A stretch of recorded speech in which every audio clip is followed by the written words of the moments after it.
And we are back. I am so excited to be back to my world with stories. I've missed you guys for the last couple months.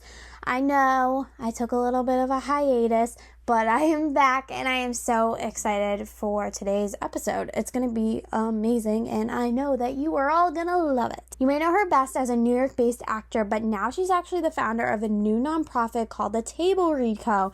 And this is just amazing. It's for emerging theater voices. And we're going to talk more about it on the podcast, so I'm not going to say that much. So just tune in to the rest of the episode because she'll talk about all of it and you don't want to miss it. Anyways, actors / New Yorkers, go and look this thing up because it's really, really cool and get involved. Anyways, yes, she created and founded this amazing gem herself this year. How cool! She brings so much light in this episode and has so many stories to tell dating back to when she just started her musical theater career in Orlando, Florida, to now as a New York-based actor and founder of this amazing new nonprofit. So let's bring her on because I'll stop yapping. Please welcome Kristen Eliza Brock.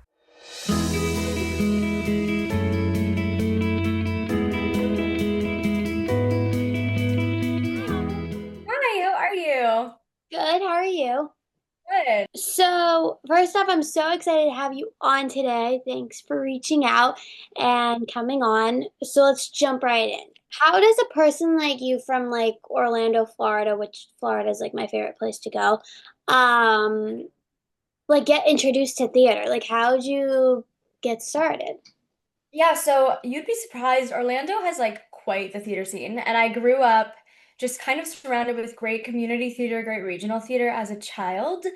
And both of my parents, once I started at a young age, were like, we want you to like be in theater. So I was like doing paid professional theater by the age of like 9. So I was traveling mostly around Florida, but we did a bit around the country. I was in like final callbacks for like Annie in New York. Like it was like actually with a good friend of mine who's actually big on Broadway now. Her name is Jasmine Forsberg. She's also from Orlando, and she and I would travel up here for callbacks together for Annie. And then I worked just regionally kind of all over the place. So it was always kind of a no-brainer for me that this was what I wanted to do.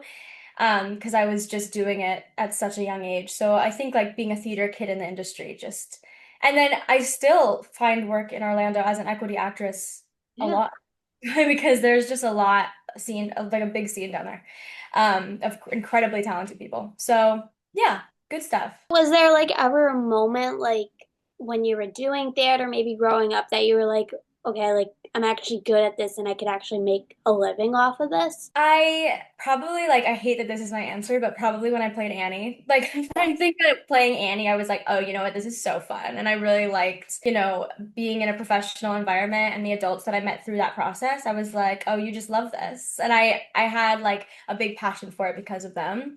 Mm. And that's really like one of the first leads I had. So that was kind of what got me comfortable and like I guess gave me the confidence to know that I really could do it at that age. I mean, I was 11, but like that definitely boosted my confidence a lot. And I was like, yeah, that's it. I can't remember a time where I didn't want to do this, I guess, is like a pretty good answer. So yeah, I hope that answered it. I'm a babbler, but yeah. When you were in high school, you attended the Jimmy Awards. So, like, they're so popular for like high school students and stuff. So, like, you got to attend. So, like, what was that like? Was that like a light bulb moment for you? Like, being like, oh my God, like, For this, sure. yeah, yeah. Yeah, that was like life-changing experience for me. I had heard of the Jimmy Awards and known of them since I think like my freshman or sophomore year of high school. I went to an arts high school, so I was in the musical theater program. So we did a couple shows every year. I got really lucky and played some really fun leads in a lot of our shows.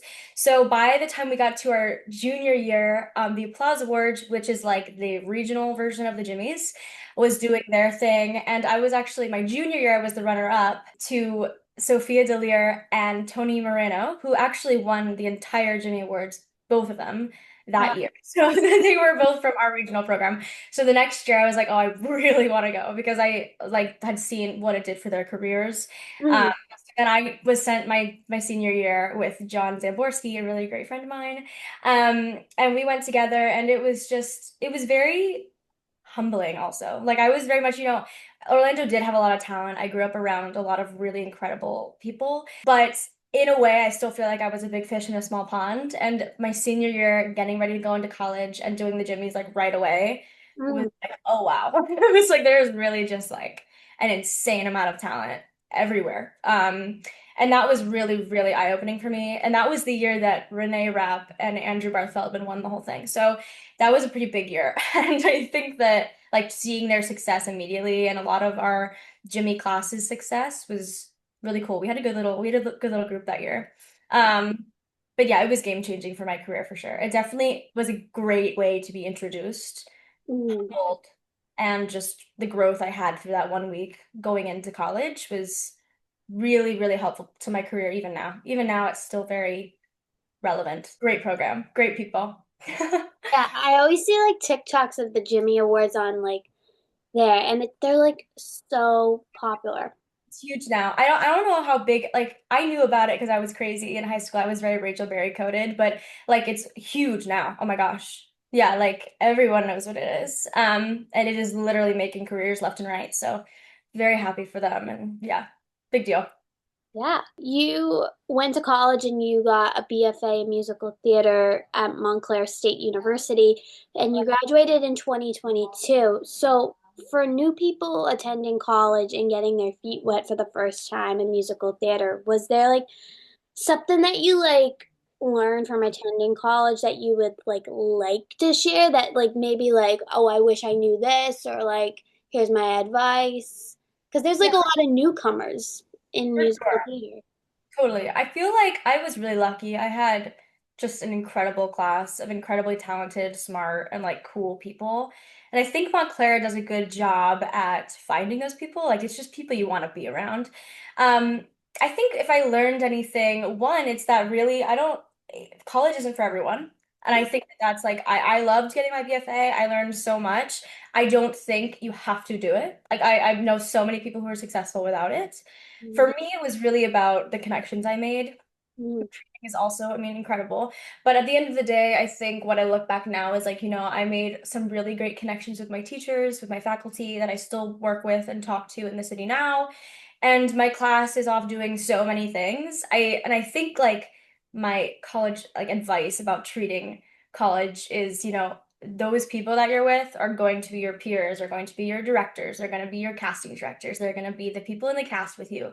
Like you're going to see them everywhere, like for the rest of your life. And so just know that and respect that and like build those friendships and relationships as much as you can because they're gonna be your people like for literally the rest of your career. And that's not normal in most industries, I think, in college, but it's so real for the musical theater world, especially if you're going to school on the East Coast. mm. So it's like I see them all the time. And I'm lucky because I love them a lot, so it's great. But it's just that is your community and those are the people you're going to be working with. So really focus on that and build that. And if Yeah. that's not your thing, it's not your thing, just go to New York and do it. I know so many people who've just done it. And I'm like, okay, So Yeah. uh it's different for everyone. Yeah, there's some people that like go like to become a doctor and then later on they're like, I wanna just do theater. Like Yeah. No, and just like yeah, whatever. you don't need a degree for it.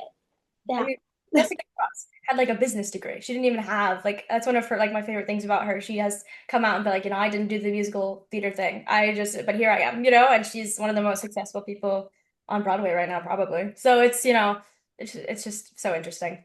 Mm, it is. When looking at your resume, you've done so many amazing things. You've been a part of many different shows, like performing at 54 Below. You did Rocky Horror Picture Show, Broadway and Beyond. You did cruise ship performances.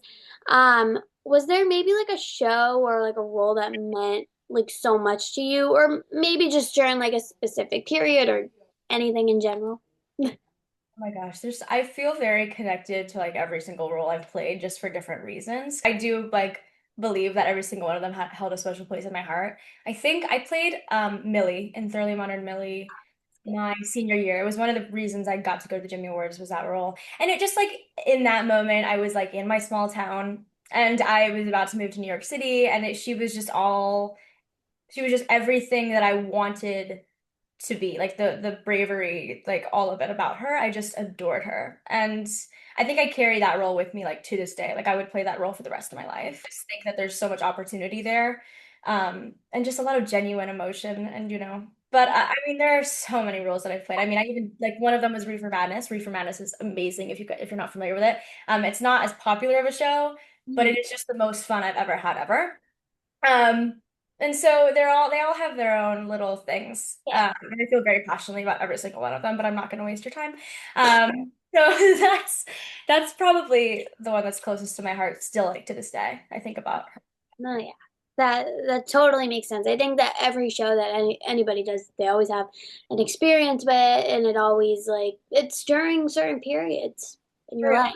It's just like where you are in life, or where you want to be, I guess, is another good way to put it. So yeah, so many. So have you also like done workshops and new work? And lots of artists that have come on my podcast really love new work because it's original, it's fresh, no one has done it. So like what do you love so much about like being like part of like a creative process? Like when like it's almost like a baby. It's really like I know like, everyone always like, oh, it's just the best because one, it challenges you so much as a performer. Like it's hard, which I think is why I love it. Like I was like I loved being pushed in ways I didn't know that I could succeed. Um, so new work really allows that. There's so much room for you to bring yourself into those characters. Which I feel like in a way every musical is like that. Like I could go do, I don't know, Wicked right now and I could find ways to bring myself into it. But you're really collaborating on this character and you as an actor, I just think it is so I don't even know what the word is. It's so wonderful to be in a space that's so collaborative, Mhm. specific characters, because I mean most rooms are like that, and if you're lucky, you're in a collaborative room. But sometimes there's really not a lot of control with an actor, and I feel like in new works you just really you get to have a part in that, and that's really really special. That's I guess my take as an actor on it. There's just so much room for growth in it, and it's hard, and it pushes people and you get to work with just it's a whole different project basically. I mean, you're working with the writer and with the playwright, the composer, all of it, and they're just there with you and you're just going through it. And I think there's something really special about being able to be a part of that and having like opinions on that or being able to watch the magic happen like for the first time. Uh, Yeah.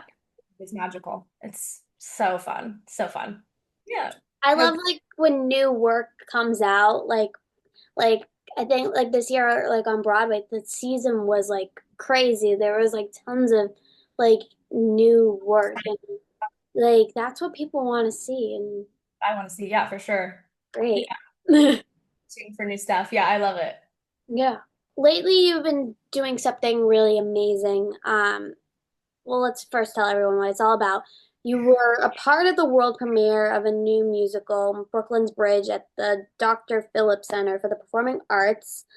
And from that experience as an actor, you created something of your own, a new nonprofit. You were the founder of it called the Table Read Company. So it's basically like emerging artists and like theater voices out there, which is so cool. Like I wish like I had something here back home. Yeah, So how did you start this? Like what came through your head? Um, it's been a process.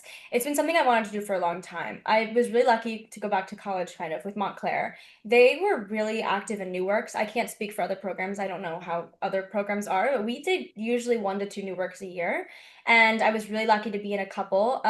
And so one of them was Brooklyn's Bridge. Um, which is such a special show. And we worked directly with the writer, the director, composer, lyricist. And I fell in love with the show. I was in the ensemble. And I got really close with the director and the composer up at the show. And we ended up doing a reading of it after I graduated in New York City. So they did like an industry reading at Ripley Greer. And I was invited to do it again in a smaller cast in New York City then. And then this last year, I got an email and they were like, hey, we're gonna do it at this theater called the Dr. Phillips Center. I was like the world premiere, and it happened to be in Orlando, which was he Oh, didn't even know. Like he was like, oh, cool. And it happened to be in like my hometown. And it was an equity production of it, and they were doing the world premiere of it. And I was same role I've been forever, and then I was understudying the lead, which I feel very passionately about. And it's just beautiful. It's about the building of the Brooklyn Bridge and Emily Roebling and her husband and basically how it got built. And it's a lot of women empowerment, just beautiful storytelling. The music is unreal. I Mm. could talk about it forever. Anyways, and I remember having conversations with people where I was like, you know what, I've loved following the show. Yeah. Um, Keep me forever. And I was like talking to them about it. I was like, I don't know if I would have had this experience if I hadn't been a part of it in college. Like, I don't know how I would have gotten involved with something like this. And there was another reading I did that was also from College Connections. And I was like, because it's very, very rare that they do like open calls for workshops or like readings. Never. Like, they don't really like, I mean, every once in a while, sure, but really it's just kind of word of mouth. And I, as an actress, was like, I want to create opportunity for more actors to do this. Like, I just wanted people to get involved. Same goes for, creatives. I've started bringing in directors, choreographers, all sorts of people that I'm like, if you want to do new work, like just come join us. And we've built a database of actors, directors, choreographers, music directors, and then these playwrights can submit their work, and we go through on a rolling basis, and we put together the readings, stage readings. We do all of it. There's a lot that goes into it. But really, it was just as an actor, it almost started selfishly. I just was like, I want more of this. Like, how do I get my hands on more new work, and how can I help create that? And now it's just become its own little like networking incubator for people who love new work. It's incredible. I feel so lucky to even just be a part of it, and just to be a small part of it even, and it's awesome. Awesome. Everyone should get involved. That. Yeah, everyone hit me up. Yeah, no, it's great. Yeah, so it's obviously if people want to find out more about um the Table Read Company, they have an Instagram and I believe a website. We have an Instagram and a website, the Table Read Co. And you can apply as a creative. You can submit your piece as a playwright or as an actor. I'm the head producer on it, so I will see and go through all of your things. Annika is like my right hand. She's our management director. And we are just constantly going through people's stuff, and we have a great time. So we actually have a couple readings coming up like next week. So like there's constantly things happening. So yeah, there's tons of ways to get involved if you want to. Yeah.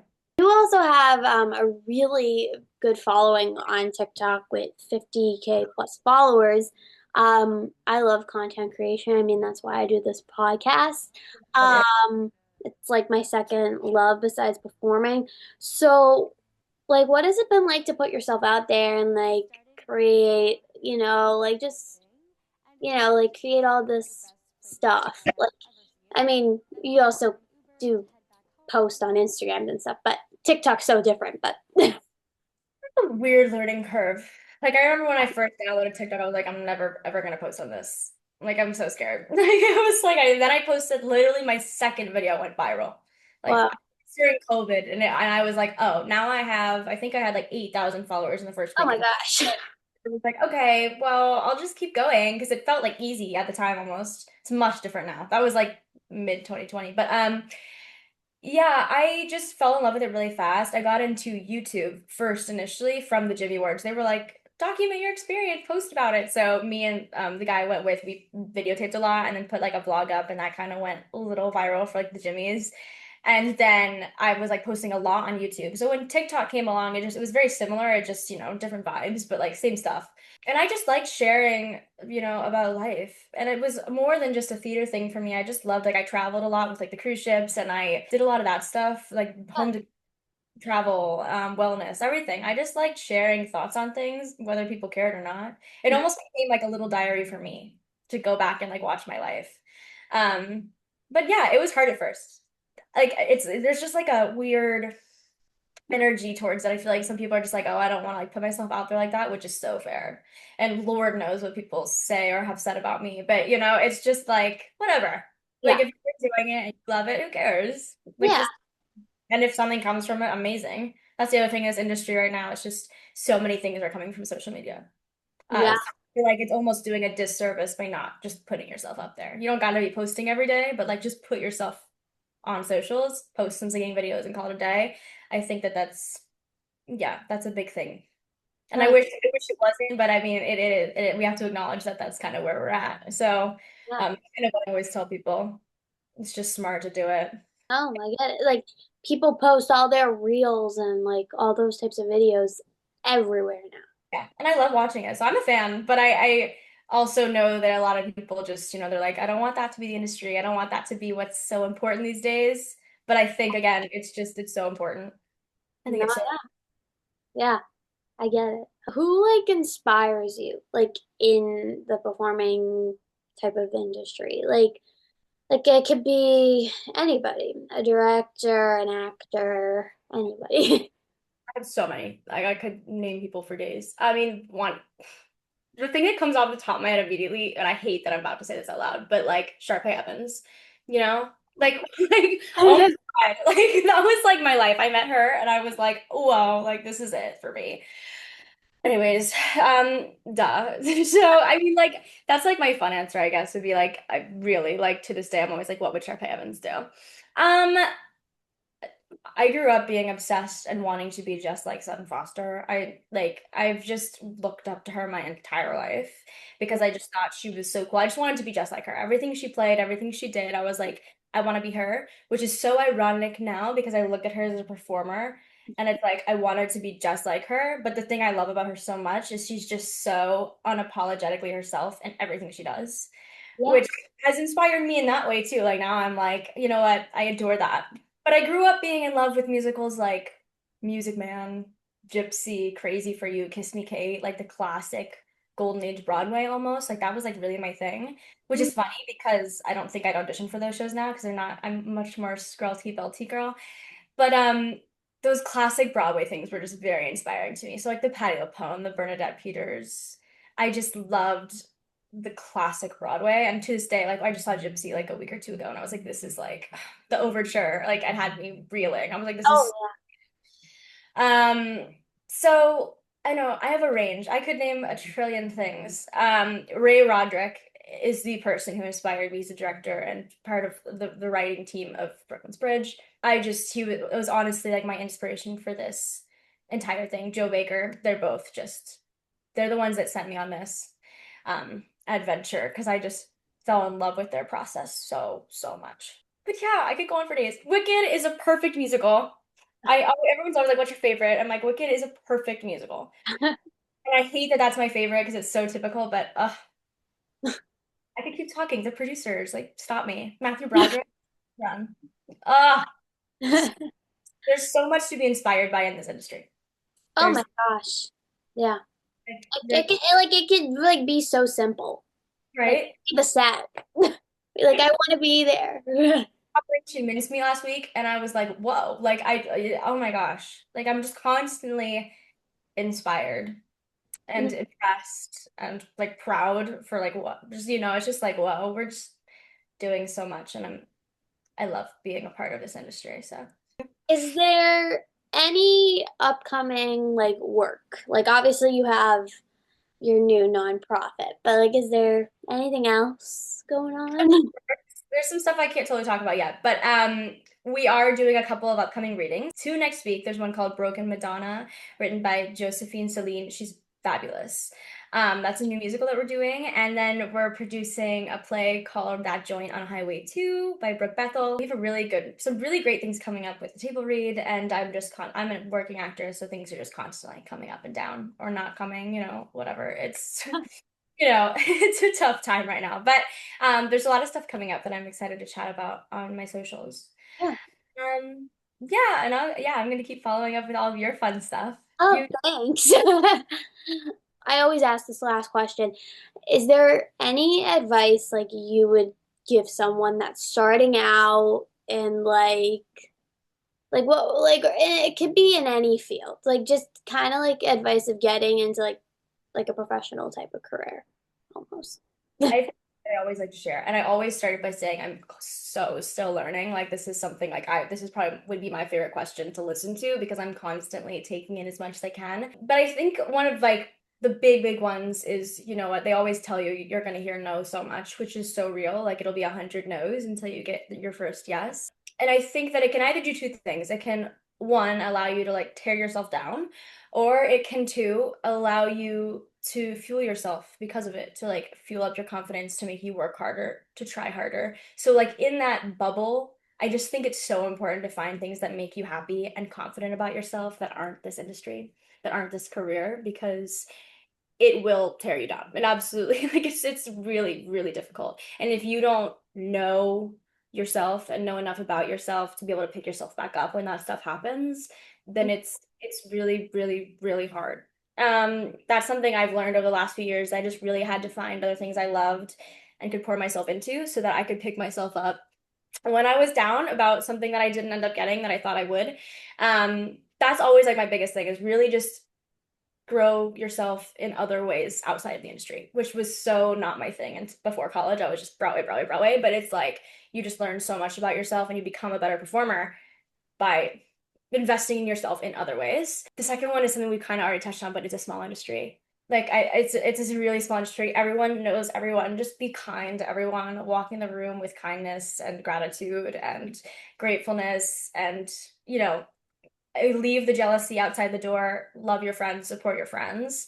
Because there's just so much to be excited about in this industry, and that's a lot of the time it feels like, when's it going to be me? When's it going to be me? And I just think you need to like let that go and celebrate everyone's successes. And when yours come along, it'll be even better because you were doing that all along with, everyone else. So I think it's just good to know yourself and know everyone in the industry, be kind to everyone. That's a big one. That's so important to me because I appreciate it so much in other people that I was like, I always want to walk in the room like this, because how good it makes you feel when you walk in the room and other people are like that. Yeah, those are probably the two that I always lead with. Love that. Like every time someone comes on here, it's always different advice, and it's like it's good to know. Like, And I think that that's good advice for any industry. Just be kind, like just lead with kindness. And that is like, people don't understand how much success comes with just being a good person. It's like, unfortunately, not appreciated enough. no, Like, it's but I also think it's just so important. I mean, I care about that so much. I was just interviewing for a position that I hired for the Table Read Co. And I kept telling people on the phone calls, I was like, listen, I really like, I mean, I care about your resume, but at the end of the day, I care much more about the vibes. And if you're like a cool, kind person than I do if you have like SEO backgrounds. Like, I don't like, whatever, we'll figure it out. Like, it was like, that was like a conversation I had with multiple people because I just did not care as much about that. And maybe that makes me, I don't know, maybe I should have cared more about the resume, but I didn't. I was like, whatever. It's like that'll come later. We'll figure it out together. I just want to get in the room. So it's real. yeah. First impressions are very important. So important. So important. I have to remind myself that a lot because sometimes I'm just not having a good day. Like, and then who knows, and I have to be like, just pick myself up, be like, you know what? It's not their fault. It's fine. Yeah. So where could people like stay updated with you? Yes. My Instagram got deleted recently and I had to re-download it, which was traumatizing, but I'm trying to build it back up. So, my Instagram is Kristen Eliza Brock. My TikTok is Kristen_Eliza. And YouTube is Far Stage Left. So I'm pretty easy to find if you do those things. And then the Table Read Co. is pretty much just the Table Read Co. anywhere you go. Really easy to find. Feel free to reach out, say hi. Yeah, that's me. That's all. This was great. I'm so glad that you reached out. Well, your team reached out. It was like my team's Both reached out. Right. So yeah, thank you so much for having me. Of course, so you're always welcome to come back if there's any. We have bigger things to talk about. Thank you so much for listening and watching to My World with Stories podcast. Be sure to subscribe on Spotify, YouTube, and Apple Podcasts. To stay up to date, you can follow My World with Stories podcast on both Facebook and Instagram at My World with Stories podcast. Make sure to give this podcast a like for future episodes coming your way. Thank you so much for listening and watching, and we will see you guys next time.